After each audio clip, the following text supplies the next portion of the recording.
Future Trends is brought to you by the Institute for Economics and Peace. Welcome to the latest edition of Future Trends, the weekly briefing on the changing face of global politics, economics, development, social and conflict. Here's this week's headline stories. 1,500 killed in conflict with Assad loyalists. Romanian far-right candidate barred from election. Poland seeks access to nuclear arms and 500,000 army.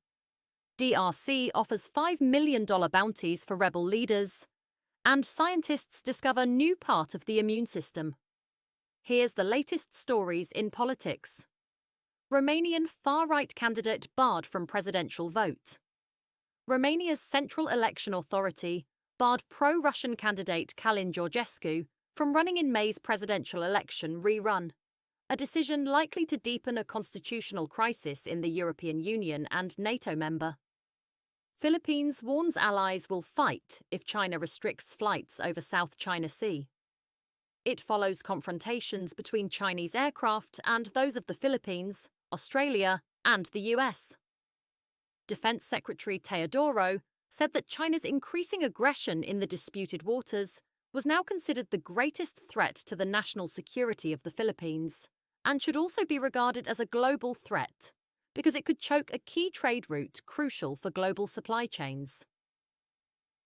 Serbian opposition lawmakers disrupt parliament with smoke grenades.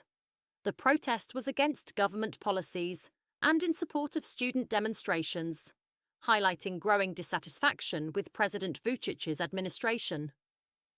Former central banker to become Canada's new Prime Minister, Mark Carney, former central bank governor and outspoken opponent of US trade tariffs, was announced as the new leader of Canada's ruling Liberal Party and will become the country's next Prime Minister, succeeding Justin Trudeau.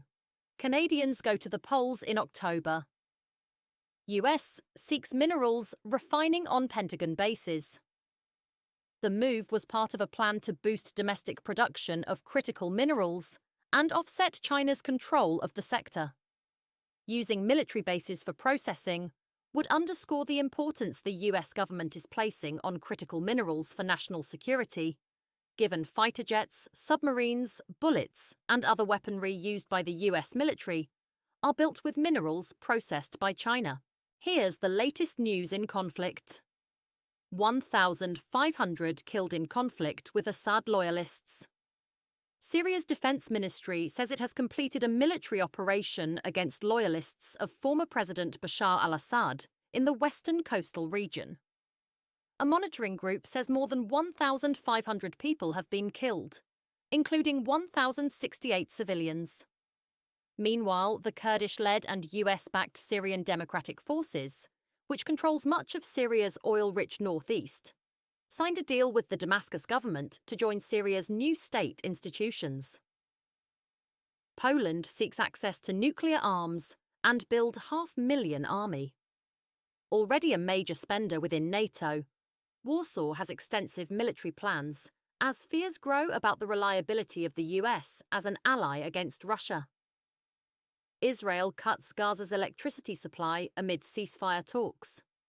Israel ordered a halt to Gaza's electricity in a bid to pressure Hamas into releasing its hostages ahead of a new round of talks on the future of the ceasefire. The move follows last week's blockade on all aid supplies to the devastated enclave. DRC offers $5 million bounties for rebel leaders. The government has offered a $5 million reward for help arresting 3 leaders of a rebel group, which has seized much of the east of the country this year. The bounty is on offer for Corneille Nangaa, who leads the Congo River Alliance, which includes the M23 rebel group, plus M23 leaders Sultani Makenga and Bertrand Bisimwa. The trio were prosecuted in absentia by a military court and given death sentences for treason. NATO support for Bosnia after Serb separatist actions. NATO's Secretary-General pledged the military alliance's unwavering support for Bosnia's territorial integrity after a series of Bosnian Serb separatist moves raised tensions nearly 30 years after the end of war there. Moving to economics. BlackRock moves on Panama Canal with $19 billion ports purchase. A Hong Kong company that operates ports on both ends of the Panama Canal has sold them to US company BlackRock. The Balboa and Cristobal ports are located at either end of the Panama Canal, but are not part of the canal or needed for vessels to pass through. The deal follows US President Trump's threat to take over the waterway. Eurozone inflation dips to 2.4% as another rate cut looms. While Eurozone inflation eased, it came in slightly above analyst expectations. Economists cautioned that current uncertainty over geopolitics, including trade wars and energy prices, could eventually impact inflation amid wider concerns over Europe's struggling economy. Turkey's central bank lowered its key interest rate by 2.5 percentage points to 42.5%, its third consecutive cut, reacting to a slowdown in inflation in the country. Germany's whatever it takes moment. Germany's $542 billion fiscal overhaul is redefining its economy, bypassing debt limits to boost infrastructure and defence. Canadian Premier sticks to electricity tariffs despite Trump trade reversal. The move by Ontario was in response to President Trump's tariffs on Canadian goods and could raise costs for 1.5 million customers in 3 US border states. China's universities expand to boost capabilities in AI. Several of China's top universities have announced plans to expand their undergraduate enrollment to prioritize what they called national strategic needs and develop talent in areas such as artificial intelligence. Here's the latest stories in development. $11 billion needed to rebuild Lebanon. The cost of reconstruction and recovery for Lebanon following the 14-month Israel-Hezbollah war is estimated at $11 billion, the World Bank said. It estimates that $3 to $5 billion will need to be publicly financed, including for infrastructure sectors. Private financing is required for about $6 to $8 billion, mostly for housing, commerce, industry, and tourism. Russian disinformation floods AI chatbots. A Moscow-based disinformation network named Pravda, Russian for truth, is reported to be spreading falsehoods across the web. The US government is also reported to be pausing some of its efforts to counter Russian cyber activities. Ecuador will not receive deported migrants of other nationalities.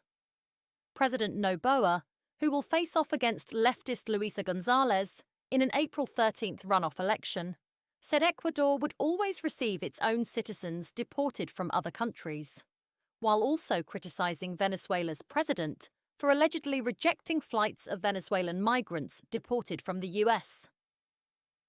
China rolls over $2 billion loan to Pakistan. The loan was originally due for repayment on March 24th, but China has agreed to extend the deadline by 12 months, providing Pakistan with financial relief as it faces economic challenges, including pressure on foreign exchange reserves. Cash-strapped Pakistan is also seeking a fresh loan tranche from the International Monetary Fund, following the $7 billion received last year.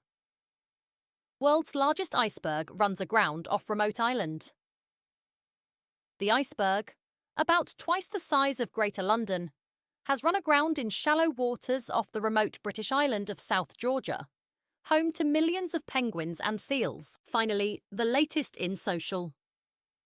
Hong Kong court overturns Tiananmen convictions.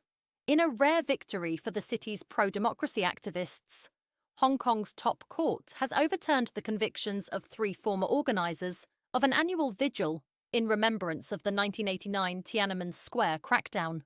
They were originally jailed over their refusal to provide information to police. Egypt tightens restrictions on media, social networks. Egypt imposes new rules that allow state to block websites and social media accounts for fake news or incitement. Half of adults to be obese by 2050. More than half of adults and a third of children and young people worldwide will be overweight or obese by 2050, posing threats of early death, disease, and enormous strain on healthcare systems. Scientists discover new part of the immune system. Researchers in Israel found a part of the body known to recycle proteins has a secret mode that can spew out an arsenal of bacteria-killing chemicals. The discovery transforms understanding of how we are protected against infection, while giving a new place to look for antibiotics to tackle the growing problem of superbugs that resist current drugs. Genetically engineered mice. With thick hair like woolly mammoth. Scientists can't resurrect extinct species, but believe they can genetically engineer living animals with qualities to resemble them. Private company Colossal said its scientists have simultaneously edited 7 genes in mice embryos to create mice with long, thick, woolly hair. Future Trends is brought to you by the Institute for Economics and Peace.